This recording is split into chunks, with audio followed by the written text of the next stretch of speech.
As we begin tonight's Sunday evening roundtable discussion, we want to take a moment to reflect upon the life that was Nick Mangold. Not only was he a former Buckeye and a fantastic Buckeye at that, he was a fantastic professional athlete as well. He's in the New York Jets Ring of Honor and their Hall of Fame, and I believe he will be eventually an NFL Hall of Famer. For about the span of 7 years in the NFL, he was the very best center in the league. And learning the news that he passed away last night saddens everybody, not only in the New York Jets community, but also in Ohio State's Buckeye Nation as well. So tonight, we're going to open up this evening's show with a small moment of silence in honor of Nick Mangold.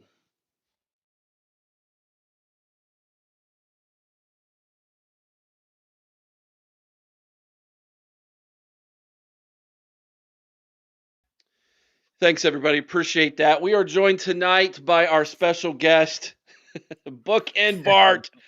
Bart, welcome back. You've last couple weekends you've joined Corey and I for the live shows on Saturdays for the game watches, and we've had a great time. And we thought let's just continue the fun.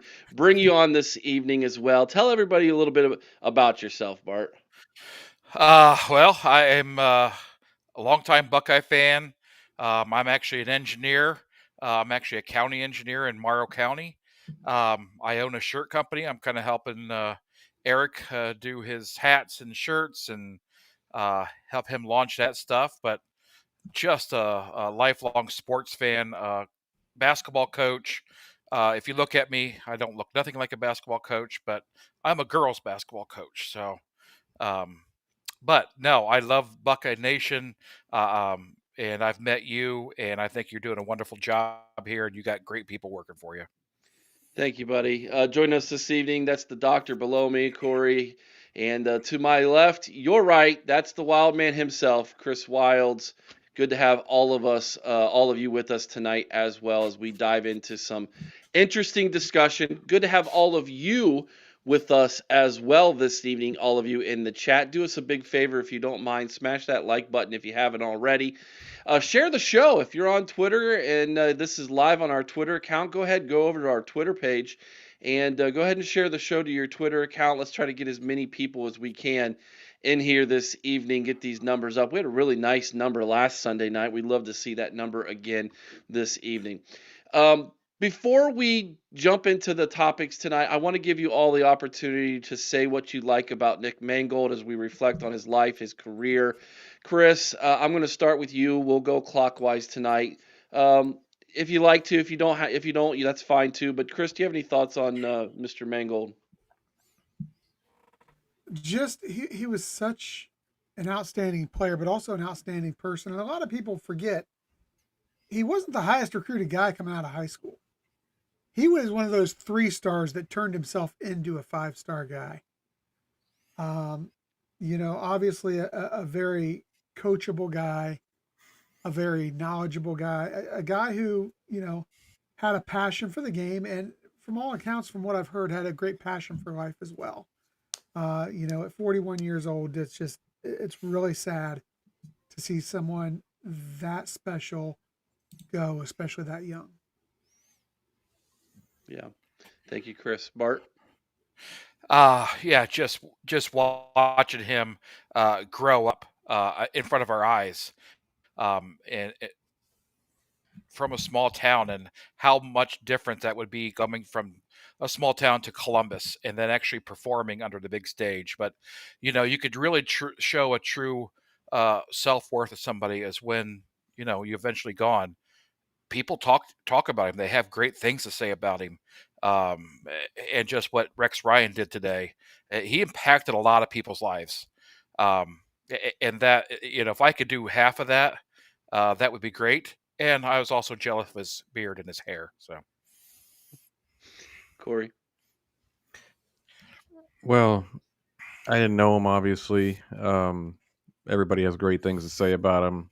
He left a great legacy, even in a short time on this planet. And I don't mean just his Buckeye legacy, which is tremendous, obviously, but obviously he touched a lot of lives. And I 12 days ago he tweeted out about needing a kidney, and I was hoping somebody could jump in and help, but just unfortunately overwhelmed him at the end, and he passed on. And I just pray he's with the Lord right now, and I just also pray for his family that just lost a great human being. Yeah, it puts things in perspective. I think a lot of times when death strikes unexpectedly, you kind of reflect on things, and we need to love harder, forgive more often, wear smiles around, smile at people more. We live in such a depressing, dark world in the day and age we live, and time is short, man, and death is certain, and we need to make sure that we're living the right way. That's my two thoughts, and I appreciate Nick Mangold for what he did on the field. I didn't know him personally, but everybody who speaks of him speaks so highly of him, and that I think is that's your five-star human being. Not all of us can be five-star athletes, but we all can choose to be five-star human beings. That's a choice. All right, let's dive into some topics this evening, everybody, and try to get our minds off of that a little bit. Is Indiana for real? Are they Ohio State's greatest threat, Chris? Yeah, I think they are the most challenging team left on the schedule. You look at this; they do have a quality win over a good Oregon team. They are a team that's ranked second nationally. They just wiped the floor up with the UCLA team that had been seeing a resurgence since Deshaun Foster had moved on. Offensively, consistently scoring over 30 points a game. Defensively, they are one of the top defenses in the country as well. You look at this Ohio State team and this Indiana team may very well be the two top teams in the country. And I think they're on a collision course in Indianapolis. And I think we're going to see a really, really good game. And I think, guys, don't sleep on this Indiana team. Mendoza, very good quarterback, extremely efficient, has one of the highest QB ratings in the country. A team that has two very good receivers as far as statistically. A team that has two 500-yard running backs right now. They are a balanced team, average over 5.5 yards a game, carry on the ground. They're going to be a challenge. Do I think they'll beat Ohio State? No. But they are a legitimate threat right now, not just in the Big Ten, but on the national stage. Bart, is Indiana for real? Or are they Ohio State's biggest threat? Yes. And what makes this team different from past Indiana teams is their defense. They finally have one. Watching against UCLA, and they're no joke. They got a pass rush. They have good quarterbacks. So yeah, I think they are. And if we don't fix our pass rush, if we let Mendoza sit back there and have a while, he'll pick us apart. I know our defense is great, but our quarters can only cover so long. Yeah, they are a legitimate threat. Yes. Corey? Not at all. No, I'm just kidding. I just want to break it up. Of course they're a threat, and of course they're for real. Look, you don't do it for 2 straight years like Signetti's done in Indiana. And last year, I got to admit, I know what to think of them until they played somebody good, because they had a weak schedule up until about us. And I thought it wasn't a cakewalk, but we handled them. I thought, okay, maybe they're just just below that tier. But then this year they go into Eugene and beat Oregon, and they're just beating the living tar out of people. I mean, if they're not squeaking by teams, they're beating up on people. You got to take them seriously. Mendoza's a very good quarterback. I'll be interested to see what he does against a pro-style defensive coordinator like Matt Patricia. But that being said, the offensive line, what we're doing right now is kind of concerning me to go against a team like Indiana. That's probably our biggest, mismatch at the moment, though, if our offensive line doesn't get better. I will say the biggest threat to Ohio State is Ohio State, to be honest with you. I think we're good enough to beat anybody at any time. It's just, will we? Sometimes you got to wonder. But yeah, Indiana's for real. They deserve respect. You know what's really bad, though, is when Indiana, and it happens to everyone, I'm not saying this to knock Indiana, when they slip up, where they shouldn't slip up. They're going to be treated unfairly because they don't have that credibility built up for years and years and years. You're being a great program, and people right now, even though they know Indiana's a great team, they're still wondering, are they for real? Because they haven't been. How are they for real? All of a sudden, nobody understands the ascension and things like that. So it's gonna be interesting to see how people treat Indiana as soon as they do lose a game. I heard an interesting comparison. Indiana could be the Big Ten's Clemson when Clemson really wasn't good in the ACC, and then all of a sudden they ascended. And they had a coach that helped them get there. And Dabo at the time, of course, Dabo's a lot of that shine has worn off. But Cignetti has that kind of like a charm to him in a way. If you ask Indiana Hoosier fans, he does. And then Clemson became a major threat nationally when they hadn't been one at all, and historically. And of course, Indiana, I think, is the losingest football program in Big Ten history, if I recall correctly. Thought that was an interesting comparison. Andre Green says, with the way the CFP brackets are set up, when would Ohio State meet Indiana in the playoffs? Well, I don't know when they would meet them in the playoffs, but I have a feeling that as long as we continue to win out and they win out, we're going to play them in the Big Ten Championship, which is in Indianapolis at Lucas Oil Stadium. On your birthday, Chris? On my birthday. Nice. And that's going to be one heck of a game, because I promise you right now the Hoosier fans are going to buy every ticket up they can for that. I wonder if it might feel like an Indiana home game a little bit. It might be the first time for Ohio State that doesn't feel like an Ohio State home game. Yeah, because Ohio State usually has 60 to 75% of that dome filled with Scarlet and Gray fans, and so whoever wins and loses that game, I think, will be number one. If they're both undefeated, will be number 1 seed and probably the number 5 seed in the playoffs. However, there is a chance, if it's a close game, they might both be in the top 4. And if they do, it would be 1 and then 3 or 4, and they would be on opposite ends of the bracket, and the next time they meet would be for a national championship. Wouldn't that be interesting? Ohio State, Indiana national title game. That would be insane, is what that would be. Just like we all predicted 5 years ago. Feinbaum might jump off a cliff. Oh, well, then I hope for the game then. If that's the prize, let's get that game going. Yeah, that would be something else, man. Anything else about Indiana that you guys want to bring up or talk about before we move on to the next topic? Because we don't play them in the regular season. We've kind of had one eye on them as they went into, like you said, Eugene, Oregon. All of a sudden, it was like, oh, okay, that was different, and they've steamrolled everybody else. And I think the thing I think about them this year compared to last year, they have better quarterback play than they did a year ago, and I think they're better defensively. Am I wrong? Oh, absolutely. Absolutely, they're better defensively. I thought you said, "Oh, absolutely, he's wrong." No, typically that would be my answer. Yes. Yes. In this case, Eric's actually right. I mean, am I wrong? Oh, absolutely. Yes, you are. You look at this team, and they've got several guys with multiple sacks. They can pressure the quarterback and make him feel really uncomfortable. And that's something that, to date, Julian Sand hasn't felt a lot of, is being uncomfortable. So I'm going to be interested to see how he responds. I think he's going to be fine. This kid's got a good head on his shoulders, proven that he's not, the game's not too big for him, no matter what the game is. But this really, I think, presents the first real test for either of these teams, should they match up in the Big Ten title game. Because as much as we don't want to admit it, the Big Ten's not burning it down this year, guys. So I think this is huge, and I think it's going to be a close game, and I actually hope it's a close game for just the reason that you said, Eric.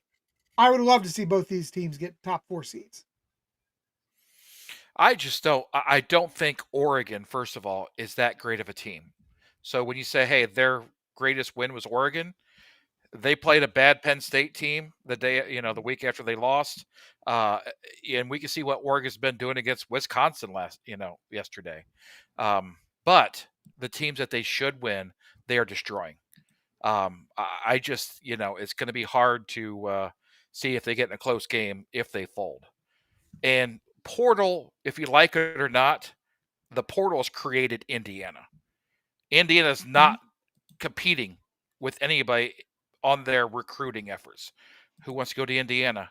But the portal's created that. I think it's a great way of use of portal. And I don't like their coach, but he is a heck of a coach. I'm sorry, guys.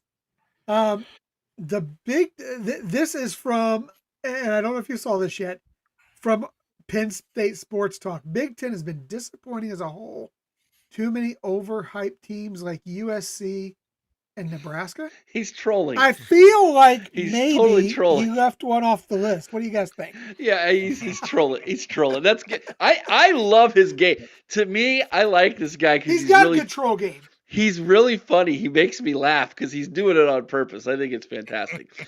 I just went to ESPN. It has not been confirmed yet, but other people are reporting On it three right has now. confirmed it. On three confirmed it. Okay. Brian Kelly has been fired at LSU. Yeah, I heard it happened about 2 o'clock this afternoon. Let's go ahead and jump off the off ramp right here. Let's talk about that. And this wasn't on the show notes, but it's breaking news. Like that meme all of a sudden.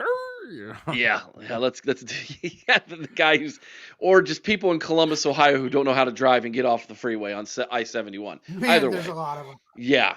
ODOT posted a video one time of a woman who literally, I say a woman, I don't know who it was, a individual who Just stopped. assuming it's a woman. You got me. Yeah. Stopped 4 lanes of traffic. They were in lane number 2. Yep. I Stopped and then crossed 2 lanes of traffic to get in the off ramp. I'm like, what are they doing? Oh. Anyways, Brian Kelly is the most overrated coach in college football in the last 25 years. Sean says history. There have been, yeah, he just did, didn't he? There have been a lot of coaches that have had some hype, man, and not achieved or not, gotten to the hype that they are at. Brian Kelly's bad. He wasn't a bad. He did good things at Cincinnati, but he totally underachieved at Notre Dame. He went down to Baton Rouge, I think, thinking I'm going to be just like the last 3 coaches that they had there. Nick Saban, Les Miles, Ed Orgeron. They all won national championships for LSU. I'm going to be the 4th. And he's falling flat on his face. His winning percentage as of today was only .723, I think it was, with that kind of talent. 54 or $56 million buyout is what LSU just gathered up to get rid of him, to have him stop coaching for the LSU Tigers. Chris, your initial thoughts of Brian Kelly being fired? Not surprised. I think I knew last night as I saw that stadium empty. Yeah. Before the 4th quarter even started, basically. As I saw that stadium empty, I knew at that point LSU fans were over it, and I knew the boosters and the university were going to be over it. Yeah, I mean, people will criticize a lot of coaches out there for being overrated. Some of the common names just through the Big Ten that you'll hear are guys like Kirk Ferentz, Franklin, even Lincoln Riley. These guys are all considered overrated. But if you look at a guy like Franklin, until this year, at least he won the games he was supposed to win for the most part, if the team wasn't named Ohio State or Michigan. Kelly's not even winning the games he's supposed to win. And he's not competitive in the games where he should be competitive. And it's been an ongoing problem. So I'm not at all surprised that this happened. And I'll tell you right now, I don't know of a major university that's going to even mess around with Brian Kelly at this point. Mr. Bucknut's giving me a impression of the athletic director kicking the door down this morning in his office and going, "You're fired." The question was, Penn State give him a call? Chris says no. No, I don't think so either. Penn State deserves better than Brian Kelly. I'm not a Penn State fan, but I'm here to tell you they deserve better than Brian Kelly. No, they might call him to laugh at him. Okay. Bart, your thoughts on Brian Kelly getting the old pink slip? Well, I've never heard Chris ever say anything bad about a coach before. So this is shocking. This is shocking. This is history. We're witnessing history right now. So I'm saying Marcus Freeman is actually better than Brian Kelly. Is that correct, Chris? Marcus Freeman is a better coach than Brian Kelly, but not a better person. Okay. No, okay. Chris, come on. No, it's inevitable. I have the same feelings you guys do against Brian Kelly. I never liked him. But what opportunity is there now with Florida opening up, LSU opening up? Penn State now is not going to get the cream of the crop coaches. They might be third or fourth in line for coaches. So they might have wasted their opportunity if they had one. But now with all these coaches being fired, it's a free-for-all out there. Yeah, that's a good point, Corey. You know what? Wouldn't it be interesting to see Brian Kelly end up at Michigan State? I mean, what could they do better? Really? I mean, Brian Kelly is awful. He's the most unlikable coach I've ever seen in my life. Like, it's just like he's just a prick. And every time you talk or not talk to him, but you see him talk, you're just, wow, car salesman, slimy.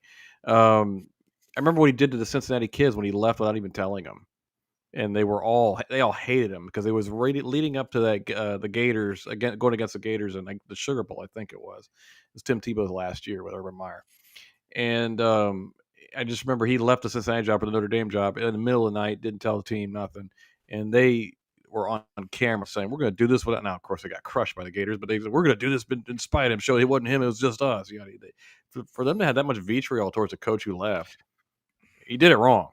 And he got a kid killed at Notre Dame. I mean, he's a horrible human being. And I couldn't happen to a nicer guy. And he's a mediocre coach at best. So, and I don't even know why kids want to play for him other than money. That's the only thing I can think. Yeah, he seems like a total jerk. I mean, just a real jerk of a human being. Easy to root against. Very easy. You know, though, if you look at the openings that are becoming more and more prevalent week by week. Yeah. Does this bode well for a guy like Luke Fickell, who struggled at Wisconsin, to maybe still get a decent mid-level opportunity? I don't know that they're going to get rid of him. Because who are they going to get this time? Exactly. Right now. Because they were at the bottom of the list with this coaching carousel. I think they need to keep him. You know who's sitting back laughing right now? Is Lane Kiffin. Oh, yeah. Because he's going to be going to be the most in-demand guy of the list. Lane Kiffin might end up the highest paid college football coach next season. Think about that. And you want to talk about guys who are overrated. And it's going to be from Ole Miss, by the way. I don't think there's a job out there that's really better than Ole Miss, and they're going to ante up. LSU's better than Ole Miss. Okay, fair enough. I'm still not. It's not clicking in my brain. I'm just happy Brian Kelly lost his job. I'm not thinking about LSU, but right, yeah, because people were linking Lane to Florida, and I'm like, God, I keep telling you guys, Florida's not that great of a job. Oh, don't tell the Florida fans over at the College Huddle that I will tell them to their. I'll tell them to their face. I don't care. But here's the thing: you can let's win do this. Florida. Let's do this. This is a great. You can if you're Urban Meyer or Steve Spurrier. Yes. Let's rank the current jobs that are open 1 through 5. You've got. Let's see if I can think of it in my head right now. You've got Penn State. You've got LSU. You've got Florida. You've got Virginia Tech. You got Oklahoma State. You've got. Well, Oklahoma State clearly the best job. Who am I missing? There's more than that. Michigan State's going to be. Well, not yet though. Those are not yet. Those are the 5 Power 4s, right? Am I missing anybody? Chat, let me know. I'll go over them again. LSU, Florida, Penn State, Virginia Tech, Oklahoma State. There might be some littler ones.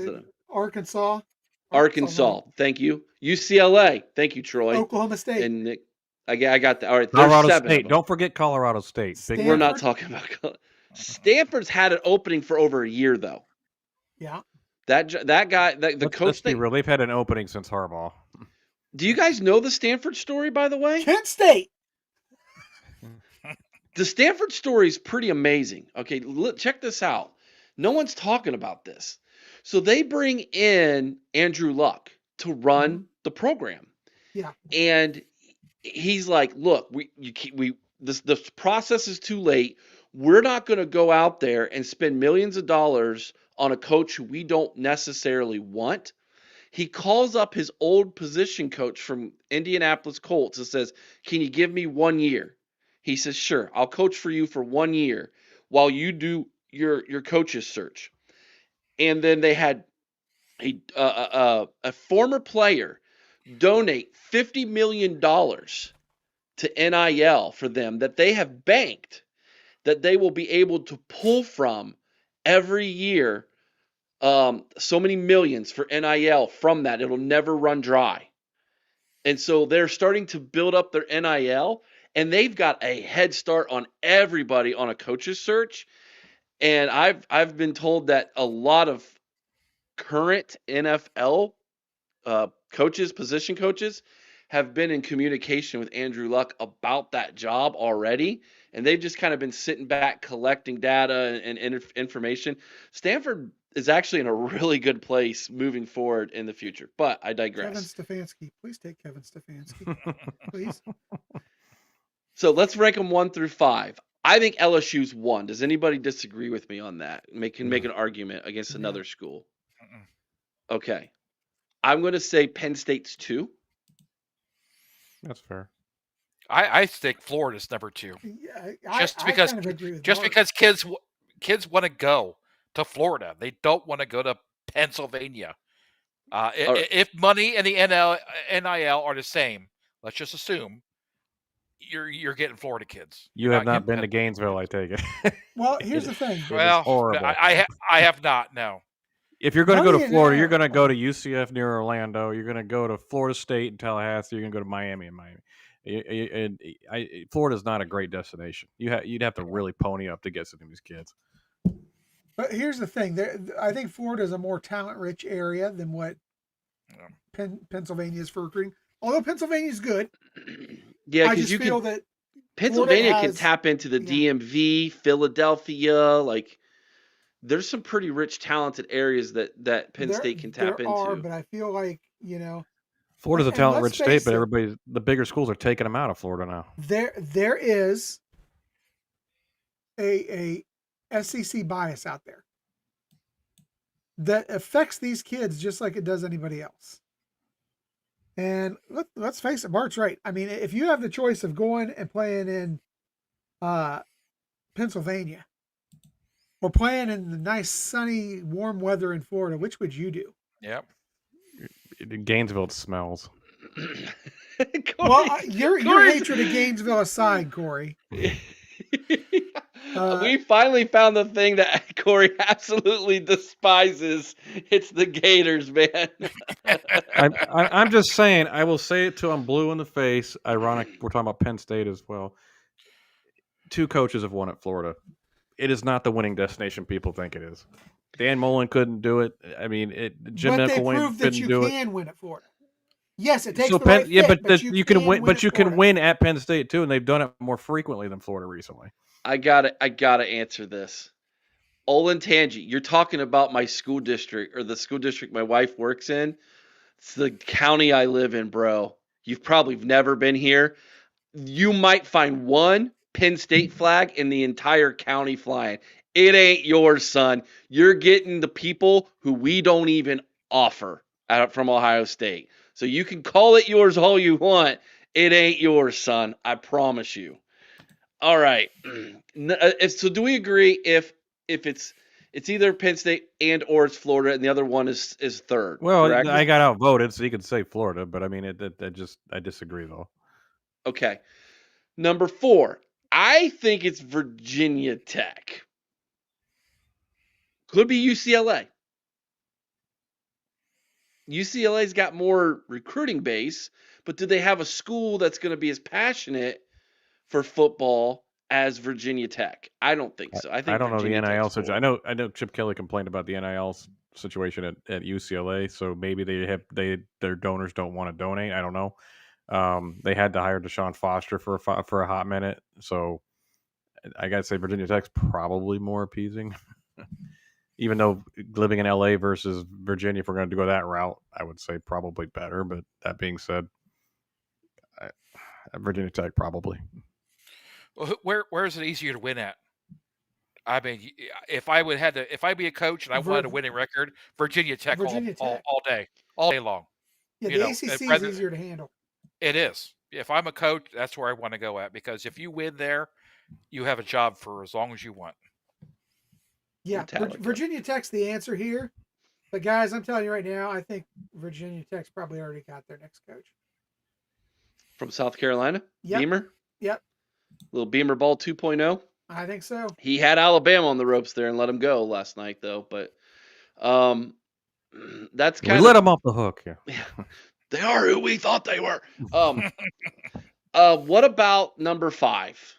UCLA, Oklahoma State, Arkansas. I guess UCLA? You know? I'm between them and Arkansas, honestly.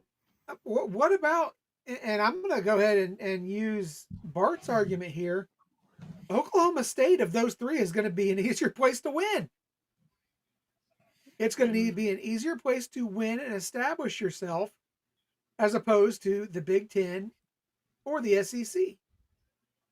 You take one of those jobs with Arkansas or UCLA, your best hope for your first 5 years is to become bowl eligible. I think at Oklahoma State, you do have some NIL investors there. Got a little bit of oil money floating around down there. And I think you've got a shot at a wide open Big 12. Are you going to be able to recruit at Oklahoma State versus UCLA? You could be the best coach in the world, but if you can't get the kids to go there, you're not going to win. That's where the NIL comes in. Well, so who's going to have more, Oklahoma State or UCLA?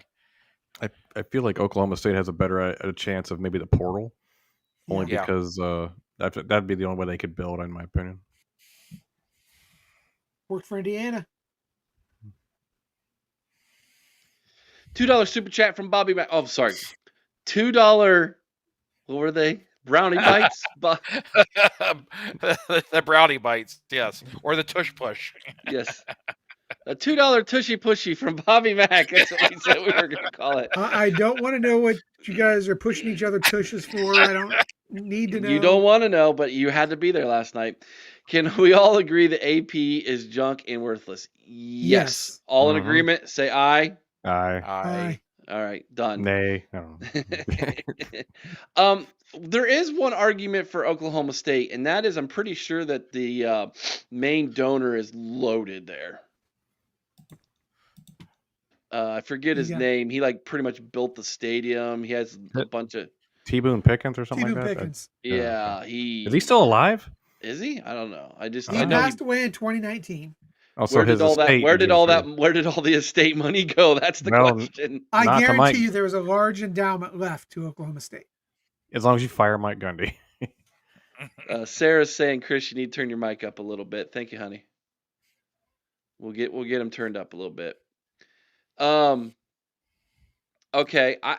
I can be swayed on UCLA with this. Let me ask you this question.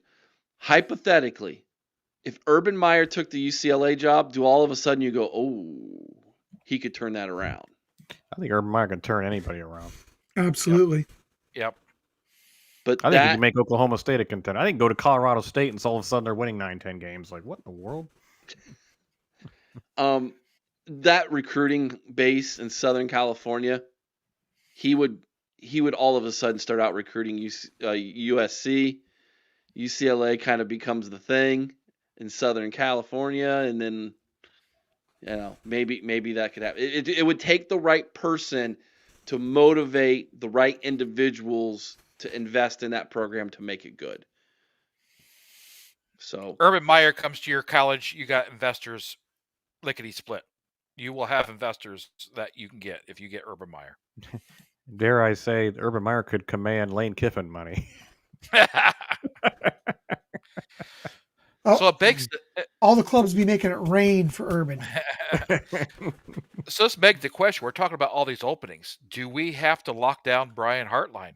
Do we have to make him one of the highest paid assistants in the country? Or are we letting him go? I don't know that money's his passion. I mean, I don't think money is his passion, Bart. I do think we need to make a promise to him, but I don't know about necessarily, throwing a huge, ungodly amount of money at him. I mean, I think you have to show him some love, but I don't think you have to go ridiculously overboard and bankrupt the program paying for Heartline. Well, you're on a job and you're the highest. He's going to be, he's offensive coordinator. What other position is there above that? Head coach. Head coach. And that's what he's going for. And if somebody offers him some money and a head coach, it's gonna be hard to keep him. I don't know. I think if Ohio State goes to it and says, listen, we're going to increase your salary. Here's our game plan. We know Ryan Day is not going to stay here forever. Let's do this deal for X number of years. Within those years, you're going to become the offensive, or you're going to become the head coach should Ryan Day walk away. I think he stays. Nick Quint says, I asked a little bit ago, what about all these recruits with all these coaches getting fired? Is there people who are committed that OSU should look at or look Absolutely. at getting 100%? And They never stopped. Trust me, Mika and Vader are on the job.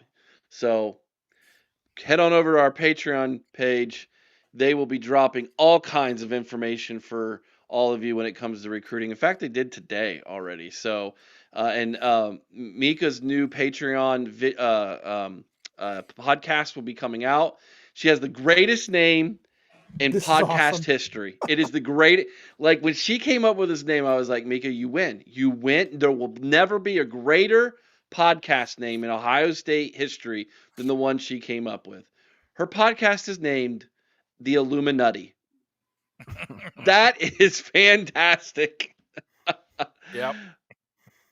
Dude, Penn State Sports Talk. Is there a record for the firings in a single season? I think we're in the middle of it. And it's not done. And you're right, it's not done. And here's what's crazy is every time you fill a job with a head coach from another school, guess what? The carousel goes around again. And it's like a never-ending ride. Just keeps circling around.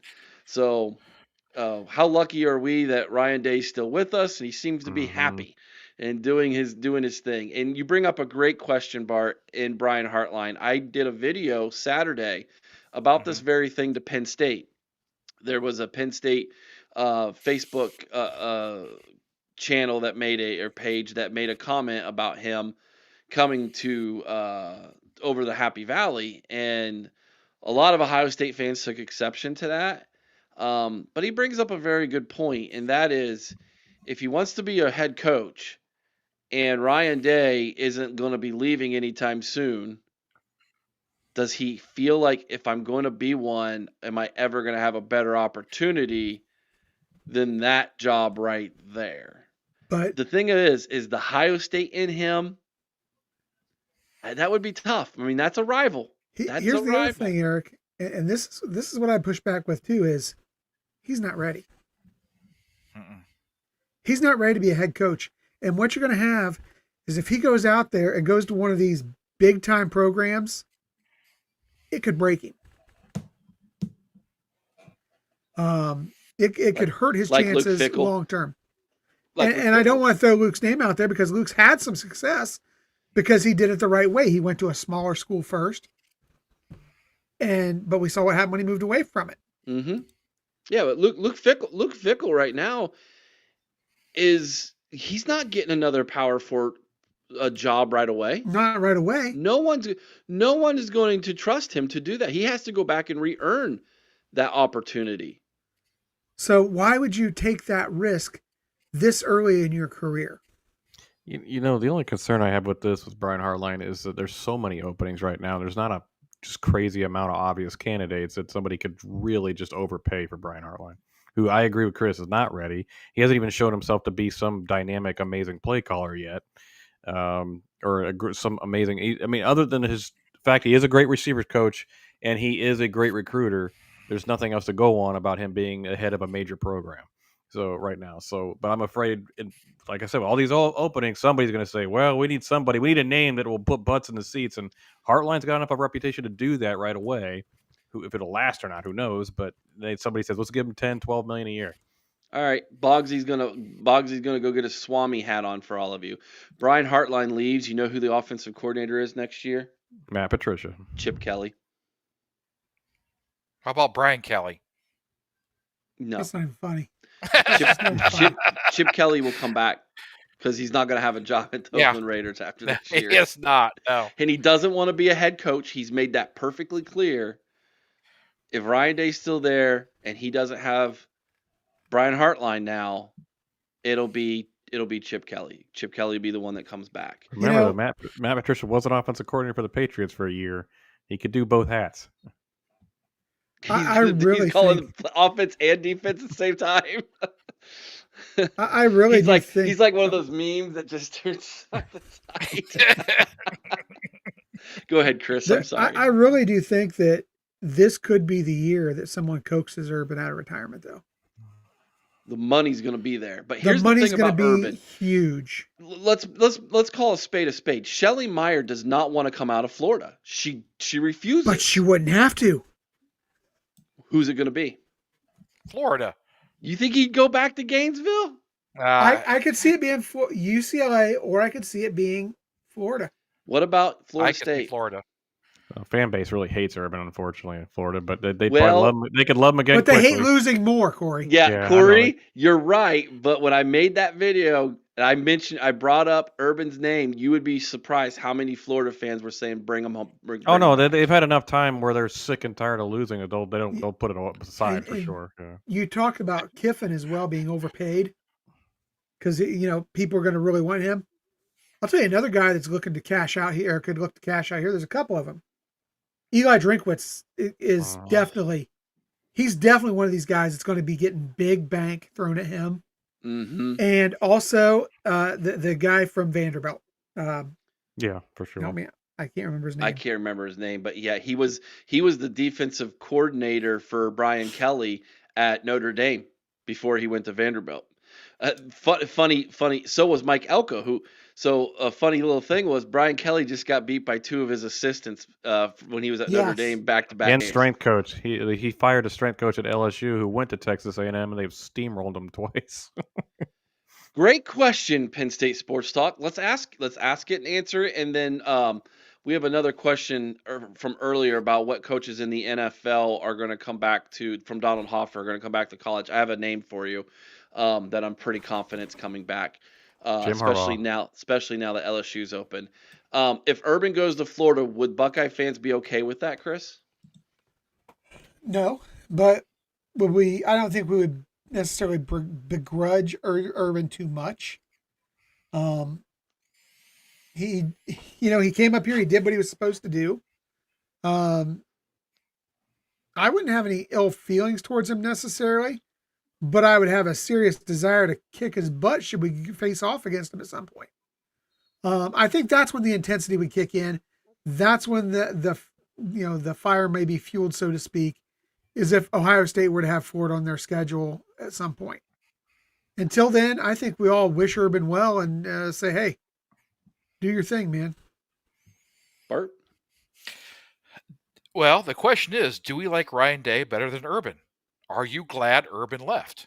He's a more likable guy. If you are, then who cares where he goes? We got what we wanted, and we are so much better for it. So do what you have to do. And to answer Corey's question a little bit ago, when LeBron left the Cavs, I hated him. When he came back, I loved him because he brought a championship, and that's the same way fans are like that. So Urban could go. We've got what we want. Corey? Well, yeah, I agree with that premise. I think fans are fickle, and they'll accept him if he wins. They'll hate him at first. I think a lot of them will, or they'll try to coax themselves into be excited about the fact that a winner is back or whatever. But they've also got to remember, though, the Gator fans largely reside in that Central Florida up to Northeast area, down a little bit to my way to. I'm in Volusia County, which is a little bit northeast considered in Florida, and they saw him with the Jags too. And they don't know if he's the answer, if he's washed. They thought he was horrible with Jacksonville. They hated him for how he left and went to Ohio State and won a title. Yes, he could come back and win and be loved for sure, but he'd have to win, or they'd probably just end up hating him even worse. Yeah, I I agree with you guys. I think that there would be a small contingent of people who would be very vocal about, thought you were a Buckeye, you traitor, etc. They're like that with any coach who coached at Ohio State who doesn't coach here anymore. But I think the majority would wish him well, and then if we got to play him, it would be like, sorry, love you, but we want to kick your butt. That's how it's going to be. Well, if we Which is the way it stunk should with be. Ryan Day, then we'd be mad at Urban, obviously. But yeah, I think Mhm. Bart's Yep. right. Since we're Yep. winning, go do you. The NFL name that you all need to be cognizant of is Joe Brady, offensive coordinator at Buffalo. He's linked to Penn State. He was the most successful assistant coach Ed Orgeron ever had at LSU. I think Bo there's a large Pelini. Bo Pelini. there's a large and very loud vocal minority at LSU who were already calling for Brady before Kelly was fired. And I think that some of the motivation to getting rid of Kelly might be because of the noise of Brady going to Penn State, and they want to say, no, no, no, no, we want him. There might be a little bit of a bidding war here, but I'm with you, Chris. Great call out on Eli Drinkwitz. If he doesn't go to another school, congratulations, you just got yourself a giant pay raise in Columbia, Missouri, buddy. So he's a winner either way. Which I think is probably what he wants. I think so too. Although he's an Arkansas guy. He played at Arkansas State. He's from the state of Arkansas. His family lives in Arkansas, and that job's open. And I know that there's been some quiet kind of can we get him talk from the Razorbacks. So that would be kind of interesting. Does Deion Sanders get a call from anybody? Sure. His doctor. His doctor. He's not in good health, man. Yeah. That and Colorado stinks, man. Holy smoke. I'll tell you another NFL coach that you could see, or coordinator that you could see make the jump back, Eric, is the offensive coordinator from the Atlanta Falcons, Zach Robinson, who was a graduate of Oklahoma State. Okay. Any coaches who were fired that you think could land on their feet at another job? I mean, obviously James Franklin, I think, right? Yeah. Mhm. He will get hired by somebody. Brian Kelly will. Somebody will hire Brian Kelly. Mid-level team probably will hire. Mid-level Brian Kelly. team, yes. Arkansas. Maybe Kent State. I could see Kent Arkansas. Yeah. I can't see Arkansas hiring Brian Kelly. Not given the fact that they're in the same conference and they just watched him take all that LSU talent and continuously lose. I can't see a team in that conference who's watched that happen. I agree. I agree with that, Chris. You're right. It had to be a region where it doesn't get to watch him very often. You could see him land at maybe like I think the Oregon State job is open, correct? Mm-hmm. That might. Why wasn't that in our option. top 5? Okay. Well, can I be honest with you? I think that's where No. Smith needs to go back to.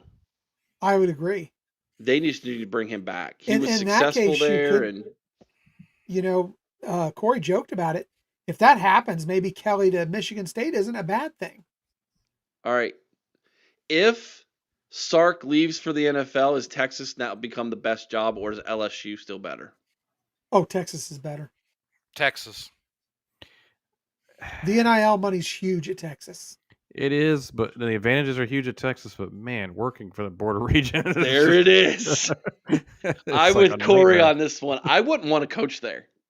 I would not want to coach. I would rather coach at LSU than I would Texas. That border regions is awful to work for. I think that's why Sark's leaving. I honestly think Sark's like, I can't work for these people. Like, they're not, it just creates this. It's almost like I don't know how many are on the board, Corey. I don't know. Is it like 7 or more? I have no idea. But it would feel like 7 Jerry Joneses, breathing down your neck all the time. That's what it has to feel like. I think he decided to leave when Arch Manning just declared he was coming back. So. Just said, I'm done. I'm over this crap. Money's not worth it. Yeah, Bobby Mack, you might be right. Texas might be the better gig because of recruiting, NIL, etc. But that border regions, dude, is just a nightmare. And since the border regions has become, I mean, they haven't won since what? 2005? Yeah. Yeah, Mac Brown. What's he doing these days? Goodness. Yeah, go get him back. Yeah. Yeah, I think North Carolina's going to have a job opening. Who was it that said the other day? Someone said that Lou Holtz might come out of retirement. we were talking about me acting like Lou Holtz. So much we could do with that. Oh, I know it. All right, guys, we haven't even gotten our Penn State talk yet, and we've got a whole nother section. Let's take a quick commercial break. Let these guys take a break if they need to. We'll be back in 2 minutes, and we will jump into some Penn State talk and our power rankings, top 20 power rankings for the Buckeyes. Hey, Buckeye Nation. The OHIO podcast is thrilled to partner with Export Mouthguards, the innovators redefining protection in contact sports. Introducing the Ninja Pro Mouthguard, the strongest and most advanced mouthguard on the market. Engineered by dental experts, it's designed to deliver elite protection with a sleek, low-profile fit. Made with carbon fiber and multi-layer construction, it's impact tested to keep you safe from even the hardest hits. But that's not all. The Ninja Pro is 3D printed for 100% custom fit, offering unbeatable comfort and security for any athlete. From football to MMA, dominate your game with confidence while safeguarding your teeth and jaw.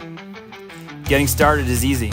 Use our home impression kit to create your custom fit and enjoy prepaid shipping. It's protection delivered right to your door. Plus, with a 1-year warranty and 100% satisfaction guarantee, and proudly made in the USA, the Ninja Pro is your ultimate defense on the field or in the ring. And here's the best part. When you visit exportguards.com, use promo code OHIO at checkout to get 20% off your purchase. That's right, 20% off elite protection made just for you. Protect your game, protect your future. Choose Export Ninja Pro Mouthguards, where innovation meets protection. Head to exportguards.com and use promo code OHIO today. And we want to thank this evening's sponsor, Place at Home Senior Care. If your loved one's recovering from a recent hospitalization, stroke, or fall, or living with dementia and needing support at home, A Place at Home Dublin provides home care supportive services like bathing, dressing, mobility assistance, and medication reminders, all in the comfort at home. Learn more at aplaceathome.com/Dublin or call 740-472-8181. And of course, if you're going to be placing bets, you need to do it with MyBookie. That's right, everybody. MyBookie. Use promo code OHIO. That's right, Ohio. That promo code will get you $500 of bet back insurance when you make a bad bet at MyBookie. They're giving you $500 of insurance for your bad bets just by putting in the promo code Ohio at MyBookie. Head on over to MyBookie where you can do that as well. And of course, check out our Patreon channel, everybody. Go over, the link is below, right below you. Link's right below in the notes. Go over there. There's a free version, get you a little bit. There's a $5 version, get you everything. There's a $20 version, get you this cool hat that says official member, and it puts you in the drawing for our monthly giveaways, which will be happening at the end of this week. So if you're a $5 member and you want to be a part of the opportunity to win win the free drawing, make sure you jump up to a $20 membership, get your hat, which is a $25 value. Plus, you'll be in the drawing for a really sweet autograph, not from Chris and I, maybe from Bart, but it'll be great to have an autograph of a former Buckeye hanging on your wall that you got for just being a part of our community. So head on over to Patreon, check it out. I think you're going to absolutely love it. All right, guys, let's dive back into some discussion this evening about the Penn State game. Whew, mama. They were the media darling. They were the Big Ten favorite by, I think, the media to win Corey the Big loved Ten. them. Corey picked them to win everything. I'm still sticking with that. Yeah, he's still going with it. I mean, mad respect, Corey. I mean, that's and then the wheels just fell off. They are on a 4-game losing streak. I can't tell you the last time. I didn't have time to look this up. As they come into Columbus, they're on a 4-game losing streak. Franklin's been fired. Drew Aller's hurt. He's done for the season. They have a freshman starting quarterback. Penn State Sports Talk's trying to convince himself that Jim Knowles will be ready, although he wasn't ready the last 4 weeks in a row apparently. If you can't stop Iowa's offense, you're in trouble. Iowa's offense has looked a little bit better this year. I'm not gonna lie. They've looked pretty good, but you're right, Corey. I digress. Anyways. I got to ask the question before we dive into our power rankings. Do you have any concern at all about this game this week against Penn State, Chris? I said it the other day in the chat, and I'll reiterate it now. The only thing I'm concerned about with this game is what snack I'm going to have during the game watch party. I love it. I love your confidence. Bart? My only concern is if Ryan Day can get this team up. Before, there was no doubt they'd be up for it. But I think with Knowles being there, they should have no problem getting motivated. And they want to stop him right into the freaking ground. Coaches on Ohio State included. So I don't think I see zero problem whatsoever with this game coming up. Corey? You're right, Andre. I was. Anyways, still am. Anyway, You passing that around, are you, buddy? it's all right. I didn't say what drugs. This is typically the game I look at and I go, okay, the other side, this is their Super Bowl. They're going to give everything they have, and then I neglect to look at Ohio State's motivation, and I think Jimmy Knowles being on that other side will provide enough motivation. This is Bart said for the Ohio State to come out and be ready to go. I'm not concerned about it. I haven't really been concerned about this game, even when Franklin was there. Ever since we came back against them, down 21-3, we've broken them essentially. They were in their heads. I definitely think we win, and I think we win this more comfortably than we typically win against Penn State. It feels that way. I know there's a lot of studying I need to do. There's a lot of conversations. Tomorrow I'll be talking with a Penn State insider to try to get some information from him on where he and this fan base is at. But I want to come back to Penn State Sports Talk. Not that one. What was the one before that? Hey, Eric, just to answer your question from earlier, the COVID season of 2020, Penn State started out 0-5. Wow. Okay. I did not remember that. That was a sucky year for you guys, man. Penn State Sports Talk. You said something about Jim Knowles, and I wanted to pull it. Yeah, I got it. Knowles will be ready. For what? You do realize that, like, the fact that Jim Knowles is your defensive coordinator is probably why you're going to lose this football game big. Not because he's got some kind of crazy motivation to beat Ohio State or some kind of crazy insight to beat Ohio State. We know Jim Knowles. We know his defense. And those players didn't like him very well at all. And I saw this week a interview that was done by a Penn State media member with one of the defensive backs at Penn State who basically says, we don't understand this defense. They're complaining about him already. It's very complicated, they said. And we tried to tell you, it'll take 3 years, guys. We tried to tell you. Let me ask you a question. Yeah.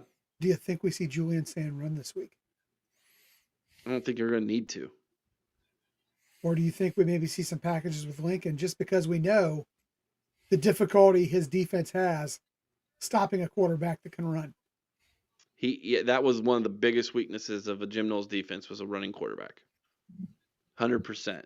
So you're saying Lincoln Keenholz is going to start this week? Yeah, I did. I'm not saying that, but what I'm saying is, will there be packages, especially down in the red zone where we might see Lincoln? Is it going to be something where we may see a little more RPO out of Julian just to give him that concern?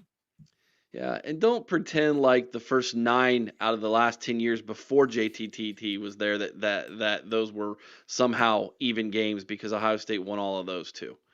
So you banking on JTT is kind of not being there is kind of funny. Mike, we had a big conversation about with Brian Kelly already. If you want to go back and watch the first part of this show after we're done, I think you'll really enjoy that conversation. Good to see you tonight, Mike. All right, so we all agree we're not too overly concerned right now about this game. Penn State is let's be honest, they're not even mid in the Big Ten right now. They're 15th in the Big Ten right now. They're not even mid. Yeah, they are bottom side of the Big Ten. Yeah, exactly. All right, it's time for our power rankings. We haven't done this since the last time we had a bye week. Hey, Eric, real quick. I got a text. It was Terry Rozier, and he endorsed my bookie. So I just want to let everybody know that my bookie has been endorsed by Terry Rozier of the NBA. So I guess you could say that's a good endorsement. It's a great endorsement. He uses it every day. So not only uses them, he actually coerces with them. Yeah. Wonder if that official that just got put on indefinite suspension was using them as well. Yeah, well, I sure felt like that in 2019. I did hear that there was an investigation that was started into him to just see if that was maybe some of the motivation. You know what? Is that why Penn State stinks this year? Is because is Jimmy Knowles working with my bookie? Jimmy Knowles, he comes out there. He's got my bookie on his coach's shirt. Just saying. He's just not hiding anything.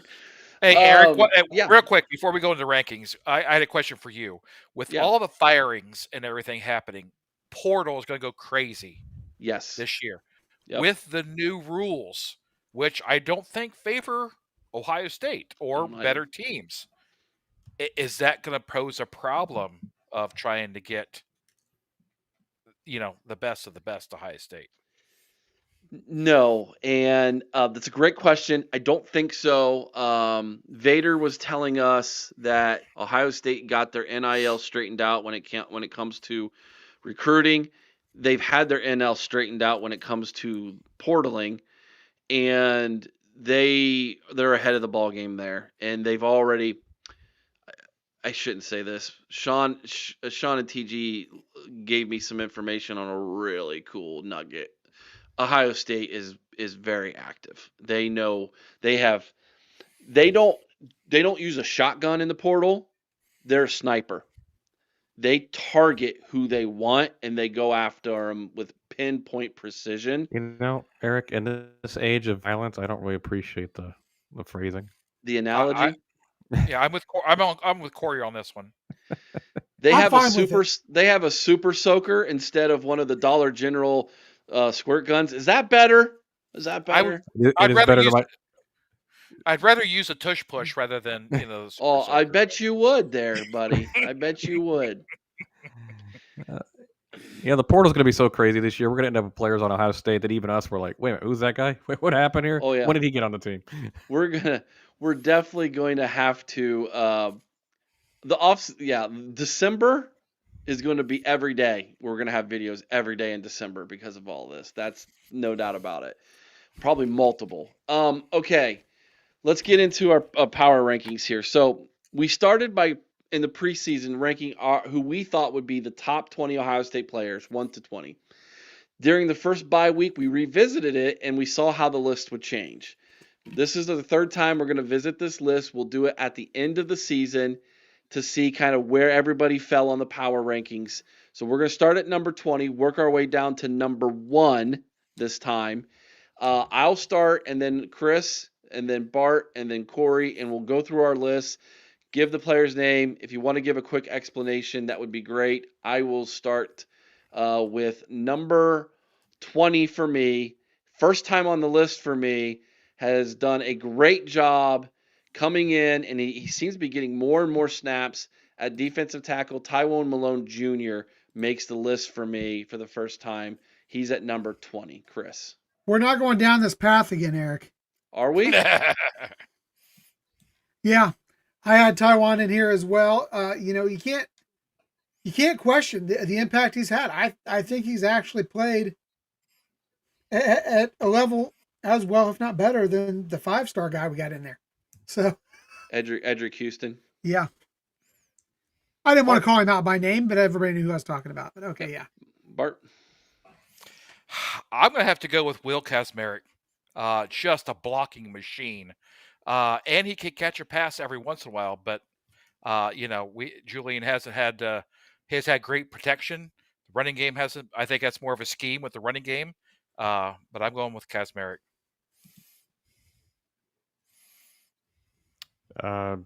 Devin Sanchez. Ooh. Okay. Nice. Any reason why? No, just popped in my head. So we know. So that's how we're doing it now? I didn't know that. So that's how Corey's doing it.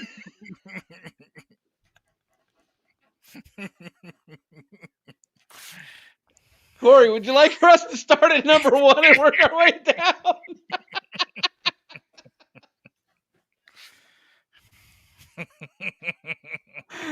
Oh, man.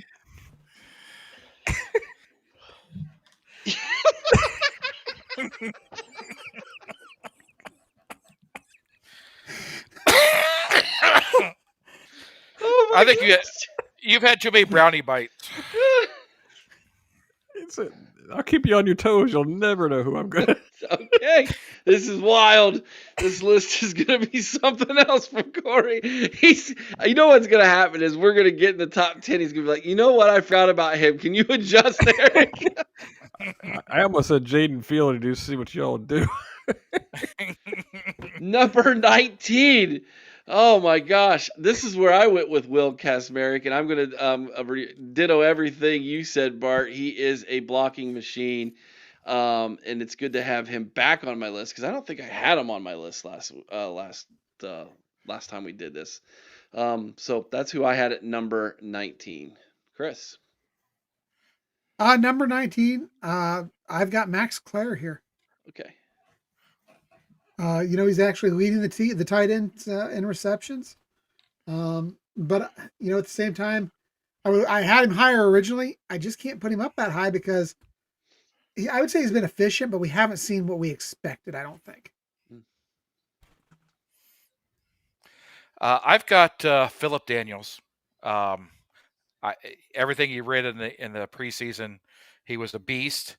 I don't think he's shown that yet, but that's why I've got him a little lower. I still think he's serviceable, but I've got him down there.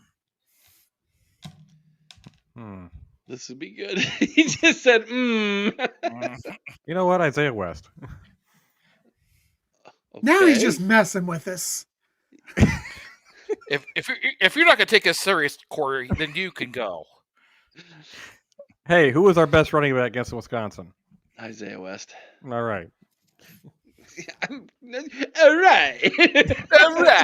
Yeah. Hey, man, he was pretty good last time. All right.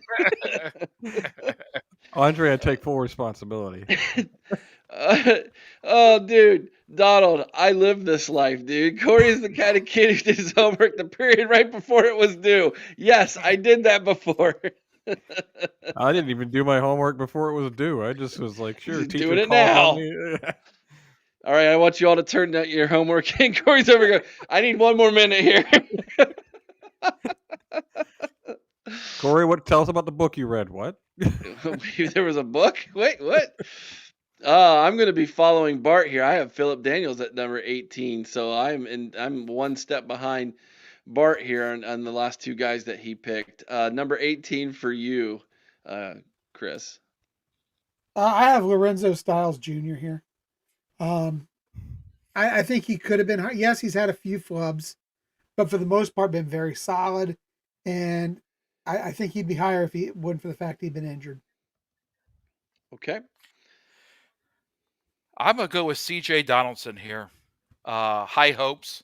A great goal line guy, but I think that's his niche now. I don't think he's gonna be used for anything else, but I'm gonna go with C.J. I'm going Nate Roberts. Our fullback / tight end. Well, I'll be honest. That actually is a serious pick because I actually think he's unsung for what he does in the goal line stance and things like that. And we need short yardage. He came in as a tight end. He's playing the H-back spot and just going there and blocking. As a true freshman. Right. Yeah, that's right. He is a true freshman. That's right. Number 17 for me. This is where I got Kenyatta Jackson Jr. I was glad he didn't suffer a major injury. Came back, seemed like he was strong when he came back. Still not where we thought he was going to be. I know, Chris, you mentioned that earlier with was it Lorenzo? Or no, the one before Lorenzo. Oh, Max Clare. Yeah, Max Clare. Not what we kind of expected. But I do feel like there is a very important role for him at the end of this season to start to step up and really impact some games. We need him to. Bart mentioned it. We need that defensive line to start pressuring the opposing quarterback. And Kenyatta Jackson Jr. is going to be a big part of that, Chris. Yeah, I have Philip Daniels slid in here at 17. I think he just gives us. I think he still needs to refine himself a little bit. He's still making some mistakes, but overall, I think he gives us that meanness and toughness on the line that we really do need. I'm gonna go with Peyton Pierce, getting more and more playing time. And I don't think if Arvell wasn't as great as he is, I think he'd get more run. But he's been pretty impressive as he's playing. And it'll be great when Arvell leaves this next year. He can step right into that job.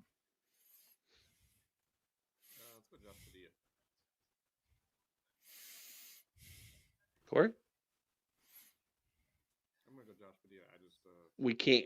I can't hear you.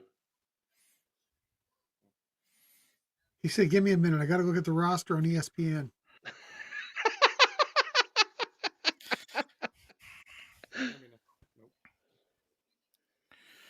Did you turn his mic down, Eric, because he's not taking it serious? I did not. His mic's fine. His mic is fine. I think he said Josh Padilla. He did. He said Josh Padilla.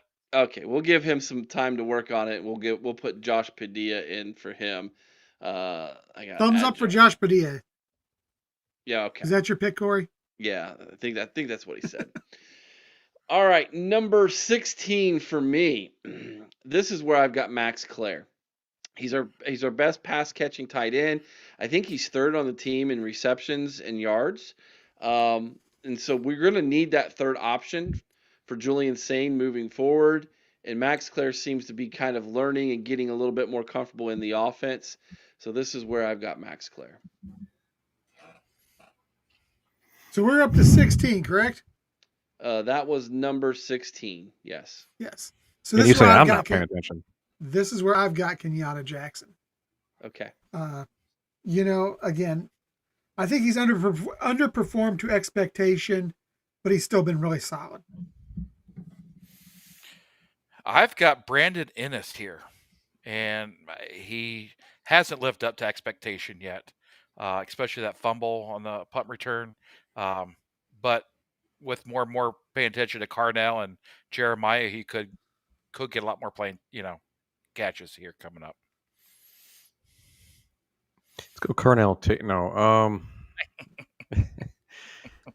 16, I think Max Clare actually is a good pick here. I mean, he's been solid, not as much as we expected, but he's been solid. He's starting to get a little bit more and more look in the end offense. So hopefully down the stretch, he's key for us. Thank you. That brings us to number 15.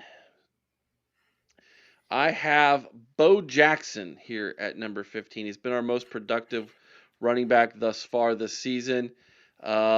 Seems since he's gotten the start, his productivity's actually gone down a little bit since he's been starting. That's kind of boggling to me. But we're going to need Bo Jackson at the end of the season. We're going to need the best Bo Jackson that there is as a freshman at the end of the season, because we need that running game to give a threat to our opponents. Chris. 15 here. I actually have Iggy in here. A guy who I had higher until about the last 2 weeks, when it looks like he started to regress a little bit. But I think he's still been pretty solid overall for the season. Opponents are still being held to a sub 50% catch rate. Yeah, I've got Iggy here. This is where I've got Max Clare at. I hoped he would have had a lot more opportunities, but he's still a great tight end, I believe. I almost want to hold him off the list because I'm ticked off at his pass pro, but Phillip Daniels is still a key piece in the offensive line. Yeah, I'm with you, Corey. I feel that. Number 14, going back to the offensive line. He didn't have a great game in the last game, but no one did on the offensive line, to be honest. Going Luke Montgomery here. That's where I've got Luke, and we need this offensive line to just get straightened up. Hopefully we see it come Saturday against Penn State. I also have Luke here. Not going to reiterate what you just said. So that's where I had Luke at too. Me too. Just coincidence. Corey,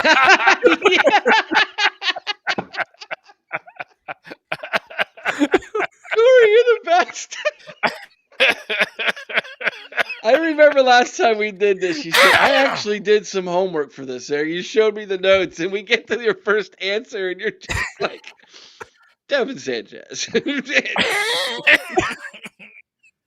Oh, is there a punter on your list, Corey? It could be. It depends on how I'm feeling in the moment. Yeah. Oh, gosh. Number 13. This is where I got Jalen McClain. I think he's really good. I think sometimes he gets lost on that defense because of some of the big names we've got in that secondary. He hits like a brick house. I think he's going to be a star next year. But we need him to be solid, and he's solid right now, and I like that. This is where I got Jalen McClain. Again, I've got Jalen McClain in here, Eric. Nice. I've got Jermaine Matthews here. I guess we haven't heard his name, which is a great thing. But this is where I have him at. I'm going to go Bo Jackson here. I agree with Eric. His production's been down, but I don't totally put that on him. The run blocking, as Ryan Day said, is a technique, and it just hadn't been good lately. I don't think it's all on Bo. So, but he's going to be very, very important going down the stretch. But also, we need to take note of his receptions out of the backfield. He's a really good receiving running back out of the backfield. That's going to be also key as we have to supplement the run game later down the stretch. Number 12. This is where I got Carson Hinsman. Oh man, Hinsman has been really solid this year, and in all honesty, I think he might be our most consistent offensive lineman. Yeah. No, of course. Austin didn't have a great game last game. His PFF grade was pretty high. PFF, I know they're iffy, but I mean, like the left side of the line's been okay. Although Montgomery's been whiffed a few times. I don't know. I'd still say Austin, but Hinsman definitely. It's like 1A, 1B really between those two. Okay, well that's where I'm going with it, Chris. I refuse to follow you with the same answer again. Come on, so no, you need to keep I'm it coming. switching my 11 and 12 I'm going to put Bo Jackson at 12 this time. Okay, fine. Why does Fine. Bo get to suffer? Yeah, exactly. Because honestly, Carson's probably played better than all overall. Okay. Because without Carson, Bo doesn't get the yards. How about that as an excuse? That'll work. If Carson was better, Bo would get more yards. I've got Kenyatta Jackson in this place right here. I'm going to say Kenyatta as well because I don't want to put him in the top 10, but I do think he's close. His production's down, but as he said, like he's doing what Patricia's kind of asking of him in that cage method. It just doesn't really fit his style. So I hope they let him turn a little bit more as the season goes on, but we'll see. Kevin wants us to answer a question. We're doing a power rankings. I don't know if you were aware of that about the players, but I will take a quick second to answer your question. Does anyone know what's going on with Lorenzo Styles? I think you mean Lorenzo Styles Jr. I don't know what his dad's doing. Yeah, I don't know what Senior's doing. Probably hanging out and loving life. He got injured, so we know he got hurt, and he set out for what was it, 1 or 2 games? 2 games. 2. Yeah. He'll be back for Penn State. Yeah. There you go. So they wanted. It was probably, I'm guessing, just give him the extra time going into a bye week. So you make sure he's 100% for down the stretch. Ryan Day's talked a lot about that, making sure people are 100% healthy for the stretch run. And he's done a great job of it so far. That's really the only major injury. It's not even major, but other than Edric Houston during spring ball that we know of. I mean, there's bumps and bruises and everybody's a little beat up, obviously, but we haven't had a season-ending injury yet. Oh, not to great, Eric! Look what you just did. Oh my God! Why? Why would you do that? You all said the same thing last time. I said something like, "Oh, you're jinxing us," and then we were fine. Relax. Yeah, and then we when got I said, 5 games to go. You know what, guys? Next man up. Where's that? Y'all throw in my face every time. Next man up, Boggs. Where's that at? Where's your faith in next man up? Well, hopefully JT Barrett still got some, eligibility. Yeah. Eligibility left. He was only in college football for 17 years. Yeah. With the new rules, Corey. That's true. All right. Where the hell are we at? I don't know. Number 11, Davison Igbinosun for me. Yes, he's gotten seriously handsy the last couple games. He's gotten away with a lot, actually, which is fine. You can keep getting away with it. I don't care. I love his passion. I love his he has, I think, some of the most give a darn on the defense. I could do without so much trash talking, but to each his own. As long as he backs it up. This is where I got Iggy. But number 11, this is where I got Carson. Hinsman. Yep, I knew that. And that's who I had too, Carson Hinsman. I think I'm going to copy Eric here and go with Iggy because I don't want him in my top 10, but I do love his passion. Iggy, get the boxing gloves back on, dude. Come, it's going to cost us in a big game because that'll be the one time they call it, and it's like in the playoff game against whoever, and all of a sudden it's like down to the wire, and he gets called for the first time this year. Oh gosh, Troy, I'll tell you. Never mind. I'm not going there. They may say that in a press conference. But I tell you one thing, when Aaron Rodgers went down for the year, I guarantee you Mike McCarthy was like in his head, "Oh, we're done. We're screwed.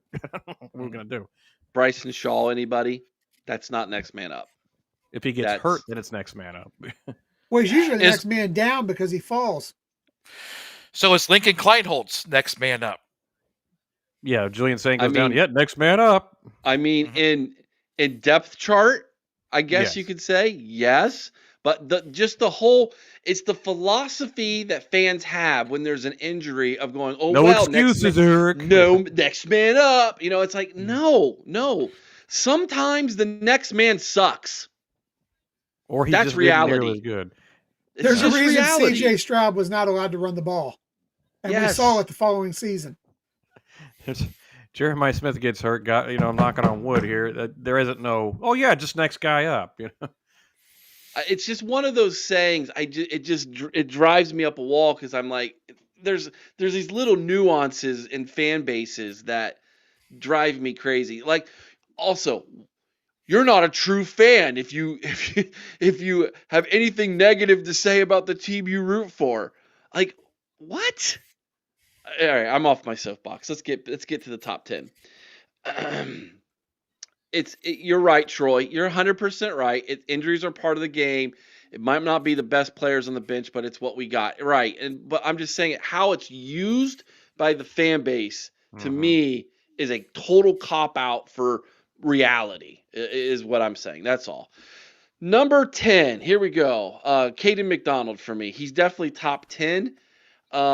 He's hard. It's hard for him to get super good stats. Being the position he plays, but he does a good job at doing it. He was 12 for me last time, so I'm moving him up slightly, and maybe I should have him a little higher, but that's where I got him currently. Number 10 for me, this is where I have Jermaine Matthews. I mean, come on, the guy jumps around from outside to inside or playing the slot if you need him to and doesn't miss a beat. So I've got him in at number 10. I've got Jalen McClain here, and I love what he's doing. Being an early, not very much experience, but Caleb Down has been a perfect teacher for him, and I think he's holding the back end when Caleb's up there tackling near the line of scrimmage. He's got that back end, and that's why I've got him at 10. It's good. He's got that tush push, that back end, yes. Eric's like, why? Anyway, I'm going to go with McClain as well. I didn't want to leave him off the list. 10 might be a little high, but other than that, he's really solid back there, and obviously the heir apparent. And I agree that he's probably doing the dirty work that doesn't get seen, so Caleb can be the star. Number 9. He slipped on my list quite a bit. Austin Severveld. I know Corey's probably going to be like, what? The last game really got me questioning if maybe I didn't blow him too high. He started the season off really good, and that last game, and I think it was 2 games ago when he completely whiffed on the block that on that little end around with Jeremiah Smith. And that was Wisconsin. Yeah, okay. That to me sticks in my crawl. I just keep thinking, Austin, how can you miss that block? Like, if you are a first-round draft pick left tackle, when I think he has that ability, you can't miss that block. You crush that cornerback. That cornerback should be scared for the rest of his life seeing you run at him. And he just ran right by him. So that's why he slipped for me and where he's at currently. Chris. Honestly, the same place I have Austin as well. I got him at 9 as well. That's who I have there. Wow. Okay. But I think the offensive line gets some bad credit. I mean, that play you're talking about, Eric, it was between him and another guy, if I believe. Max Claire. Yeah, it was just miscommunication. It wasn't like he was out there trying and then completely whiffed as he was trying to block. I just think it was a miscommunication. But this is kind of the same line that we had with Chip Kelly. They ran over the place, although we had two great running backs. I just think the offensive line gets a little bad press sometimes when they shouldn't. But yeah. I'm going to go with Jermaine Matthews, number 9, because I think his versatility has been a very, very, very nice surprise. I thought he was purely an outside corner, but the fact when Lorenzo gets hurt, I was thinking, man, what are they going to do? Miles Walker? I don't know what they're doing at slot. Maybe just Caleb Down slips down there. Then Jermaine moves out there and they put Devin on the outside. I'm thinking, wow, okay, Jermaine can move around a lot like that. So it makes me feel like if we needed a safety in a pinch, that Jermaine Matthews could do that as well. So versatile, and he's not getting thrown out very often. He's not giving up big plays. He's playing well. So number 8, I'll be the first to put Caden Curry here. I had him at number 9 last time. I'm moving him up one spot. He had the huge game against Washington, and he's cooled slightly since then. I think obviously it's unfair to say he should have a career game every time he takes the field, but we do need I think, more consistent top-level production from Curry and Kenyatta Jackson Jr. both, to be honest with you.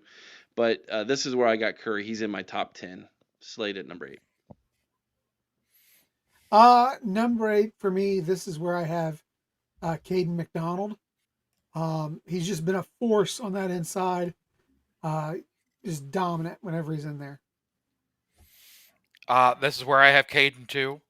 But to Eric's point, when you say Caden Curry and Kenyatta, a lot of our game plans have been containing quarterbacks. So True. how well can they perform with that? But I don't think they're getting Jack Sawyer level numbers or JTT, but a lot of that defense is dictating that. But yeah. I'll go with Austin here at number 8. Well, who'd you say? Sorry, I was reading Austin. the chat. I'll go with Austin at number 8. Cool. Number 7. This is where I got Sonny Styles. Came into the season with really high expectations. He's meeting them. Getting overshadowed slightly, I think, a little bit by his running mate at linebacker, but that's not on Sonny. That's not like a bad thing for Sonny. It's just how awesome Arvell Reese has looked, in my opinion. Sonny's still incredibly valuable to this football team. He does most things perfectly, and is a major. I think he's the captain calling the plays, if I'm not mistaken. So, major important piece of this championship run we're on, Sonny. I have Sonny at number 7 as well, Eric. Just explosive, versatile. He can play multiple positions on the field. He just, whatever you ask him to do, he can do. He's tackling well. He's had a big pick this year. He's showing growth still, even yet today. So for me, I got Sonny in at 7.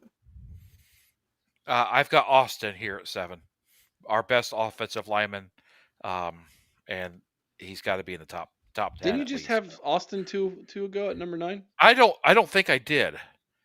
Who did you have at number 9? I don't know. I'm more of a Corey guy. I'm just over the top of my head. Yeah. Okay. Got it. Caden Curry it is. See, there could only be one Corey guy, so. Okay. All right. Number 7, I'll go Sonny as well. Don't want to put him in that top 5 range, but he's been very, very good. So. Gotcha. Number 6. This is where I put Jermaine Matthews Jr. I think one of the best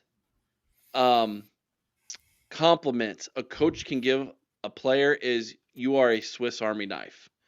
That means he trusts you to play multiple positions at a very high level, and that is exactly what he has done for this defense. And I think he might be draft eligible this year because I think he's a redshirt sophomore. Mm-hmm. He's a third-year player. I hope he doesn't go to the NFL draft, because if he doesn't, I think he will probably be the main guy on our defense next year. Number 6 for me, this is where I have Caden Curry. Guys, if you really deep dive the numbers on this guy, he leads the team in quarterback pressures with 22, leads the team in tackles for loss at 9.5, leads the team in sacks with 7, which, by the way, is 1/3 of the team's total sacks, and he's 3rd on the team in tackles with 34. And as Bart brought up earlier, and this is in a system where a lot of times our ends are playing contain. Guys, this guy is phenomenal. I'm not saying he's Chase Young Bosa phenomenal, but I don't think he's a huge step behind. Curious, where did you guys have Caden Curry to start the year? Probably low. I can tell you that in a second, actually. Was he even on your radar? Yeah, he was on the radar. But he was a teen somewhere, late teen. Caden Curry at the beginning of the year was 17th on our list combined. And then last time he moved up to 11th on our list. So he's now going to be inside the top 10. So he's actually probably out of everybody bumped the highest, to be honest with you. Yeah. Well, I've got Sonny Styles here on that pick. Okay. We're number 6, right? This is where I'll go Caden McDonald. I just think having a massive nose tackle that can plug up the middle is so it's just beyond valuable, especially in Matt Patricia's defense. That it's just Caden McDonald. He'll never have the stats, but my goodness, he's invaluable to the team. He can stop the tush push. He can stop the tush push. He is the anti-tush push. All right, our top 5. Here we go. This is going to get incredibly interesting, I have a feeling. Number 5 for me, Arvell Reese. He has been an absolute animal. And he can run, he can hit, he can cover, he can do it all. The guy is absolutely the best. He's the best football player defensively I've seen at that position since at Ohio State. I was trying to think of this the other day. Who's the guy who went to Pittsburgh, got hurt? Shazier. Ryan Shazier. Ryan Shazier. He kind of reminds me a little bit of Ryan Shazier. Well, no, I think he's even more physical than Shazier, though. He might be.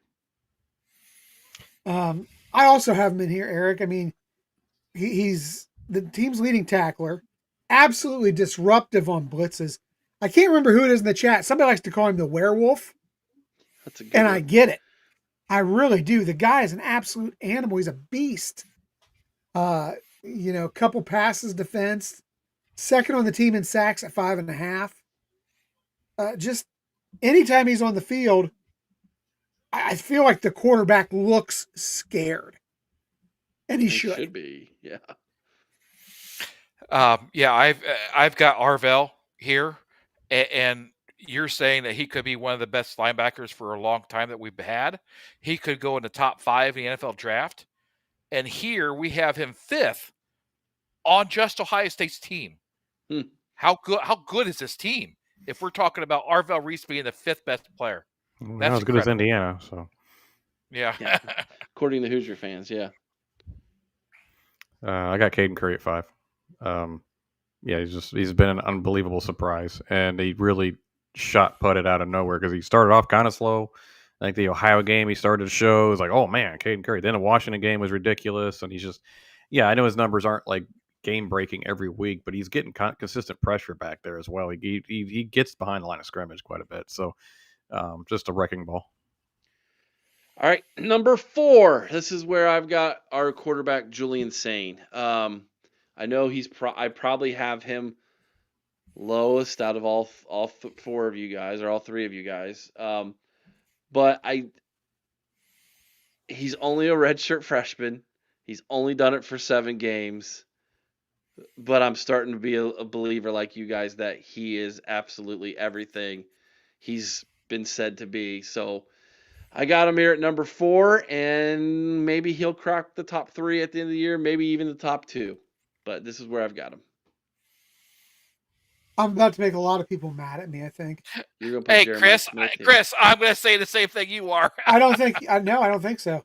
No? I'm going to go with Caleb Downs at number 4. That's actually where my number 4 is. What?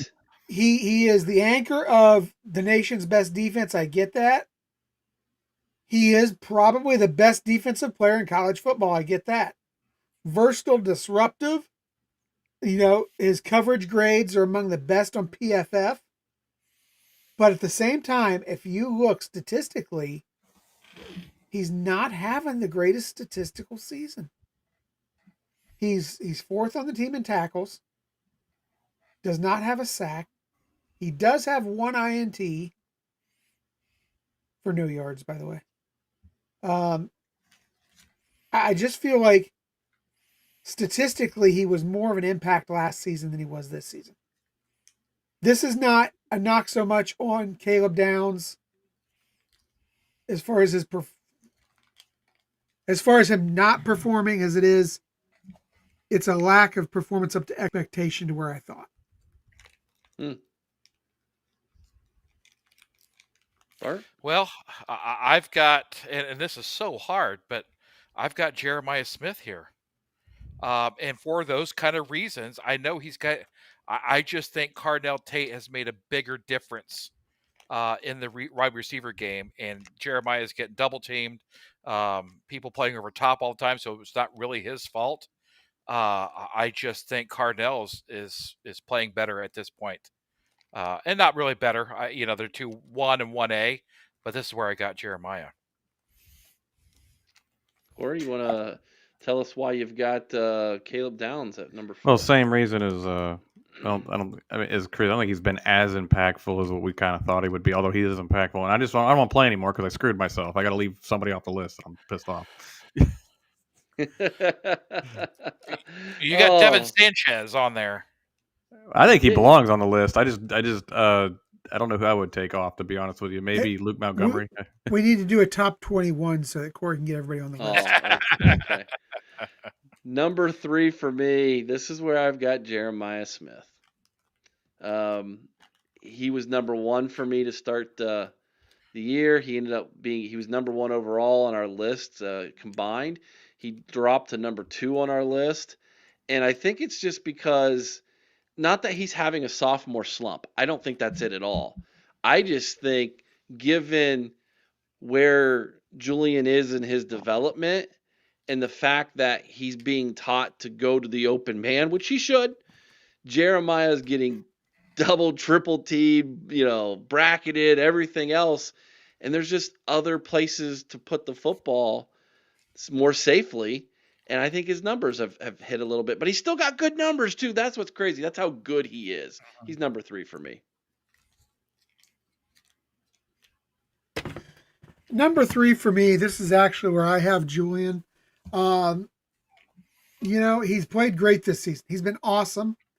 Almost 1,900 yards passing, 20 touchdowns versus 3 interceptions, completing 80% of his passes. That's ridiculous, especially as a redshirt freshman. I think he's having an exceptional year. That's why I got him at 3. I've got Caleb Downs at 3, and there's nothing really else to say other than he's been a great player. But you got to put somebody at 3. So yeah, I got 4 players in 3 spots. I hate all of you right now. It's called preparation, Corey.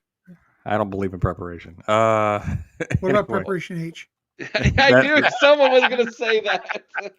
that I live on daily. Anyway, I'll go Arvell Reese at 3. Okay. All right. Number 2. This is where I went with Carnell Tate. Guy has been so impressive. And it's not like he's open every time because Jeremiah is being double, triple teamed. And so Carnell Tate is just automatically open. He's caught how many touchdowns in double coverage and come down with the football? 1. He's got more than that. I don't know. How many has he caught double covered come down with it? I mean, he's got 2 or 3 in double coverage. Now, maybe touchdowns, more. though, I don't know. He's had a couple of passes caught in the double coverage. But actual touchdowns, I think it may just be the 1. Yeah, I think usually in touchdowns he's single covered, which he wins every time. But I don't know. Can you count the sideline as double coverage? Oh, we're getting semantics now. Yeah. Don't they teach you to use the sideline as a second defender? Oh. Well, oh boy. Anyway, we're getting. Anyways, I got Carnell Tate number 2. I've got Tate at number 2 as well. Team's second leading receiver, 587 yards on pace for a 1,000-yard season. Blowing the doors off at a 17.3 yard per catch average, 6 touchdowns, which is second on the team only to Jeremiah Smith in receiving touchdowns. Having a phenomenal season. I've got Carnell at 2 also. But before the season started, could you see that the NFL draft could have Ohio State number 1 safety taken, number 1 receiver taken, and number 1 linebacker taken? And potentially the number 1 tackle taken. Yes, potentially. Yeah. I think they're going to have 3 top 10 picks at least. I'll go with Jeremiah Smith number 2. See who comes up number one, either Tate or Julian Sand. Oh, Corey.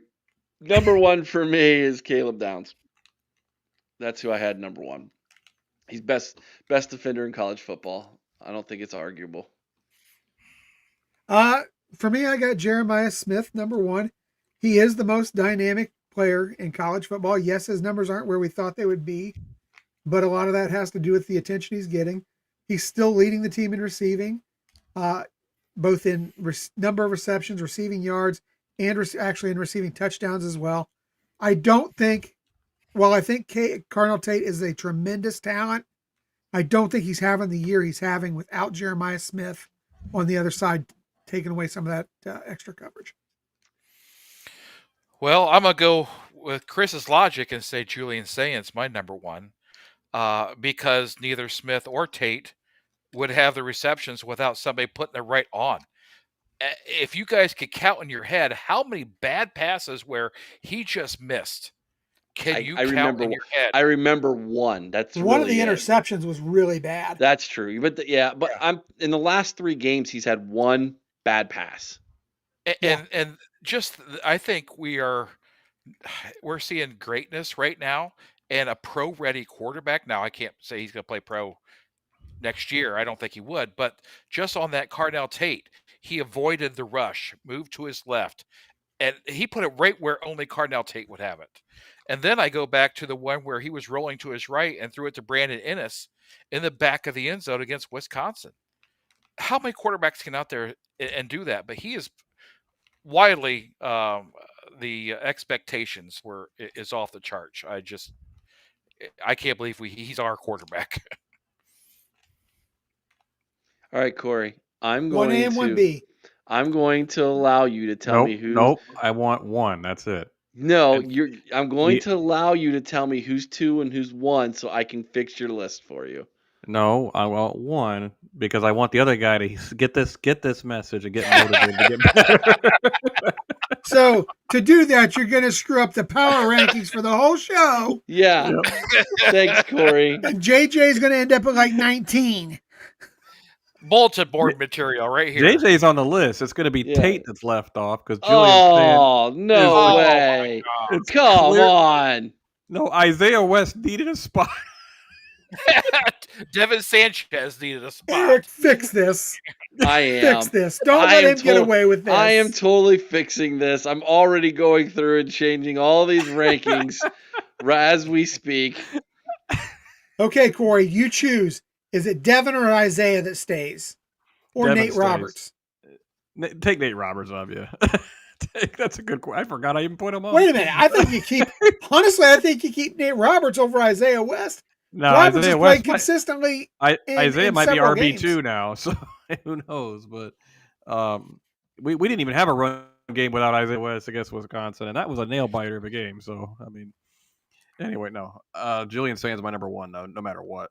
That he has exceeded expectations, and it's hard for anybody at Ohio State to really do that when they come in with high expectations. And CJ, I don't want to put him ahead of CJ accuracy wise because it's unfair to CJ. CJ he was forced to throw it a million times a game because couldn't run the ball extremely well, and our defense was god awful. But gosh, as far as accuracy goes, he's right there with CJ, and it's unreal to me how his poise. One thing he has better than CJ, his pocket presence. It's light years beyond what CJ was at this point in his career. So I can't believe how advanced he is. I can't believe the fact that our offense can sputter in the run game, and he's like, "No worry, guys, I got this," and he still moves the offense along. So Julian's saying best quarterback in the nation as far as I'm concerned. Where'd you guys have Julian saying at the beginning of the year? Not even on the list. No, I'm kidding. He was in the top 10. I think he was top 10, but I think it was lower.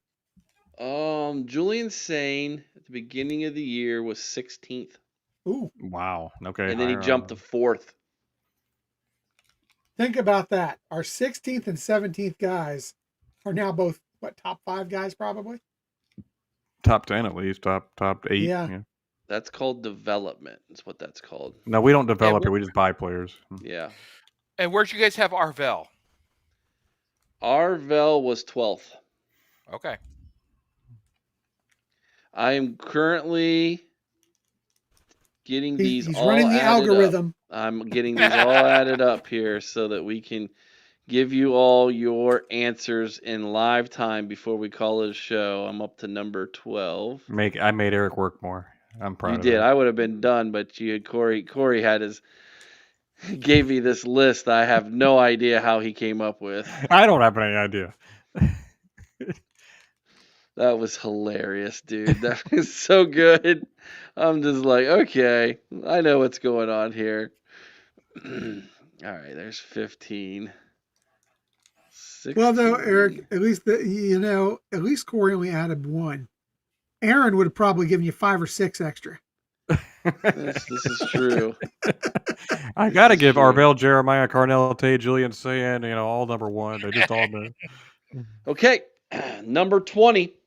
He was 20 last time, so he stays right there. Peyton Pierce. At number 19, he was not ranked last time. Brandon Ennis.